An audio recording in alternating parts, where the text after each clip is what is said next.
இயேசு எனக்காக என்ன செய்தார் என்று கேட்கிற நீங்கள் இயேசுவுக்காக என்ன செய்தீர்கள்?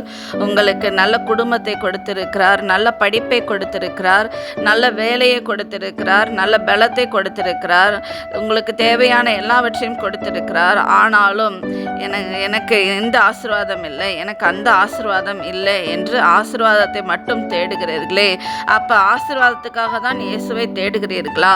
சிலுவையில் தன் உயிரையே உங்களுக்காக கொடுத்த இயேசுவுக்காக நீங்கள் என்ன செய்தீர்கள் என்று ஆண்டவர் உங்களை பார்த்து கேட்கிறார். சகோதர சகோதரிகளே, மனம் திரும்புங்கள்.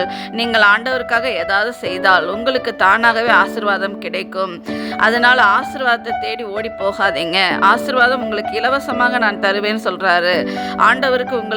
உங்களுக்கு என்ன தேவை என்பது நன்றாகவே தெரியும் சகோதர சகோதரிகளே. எனவே உங்களை ஒப்புக்கொடுங்க. அவர் உங்களை ஆசீர்வதிக்க ஆயத்தமாக இருக்கிறார். நீங்கள் மனம் திரும்பும் பொழுது ஆசீர்வாதத்தை பெற்றுக்கொள்வீர்கள். விசுவாசியுங்கள். நன்றி. ஆமென்.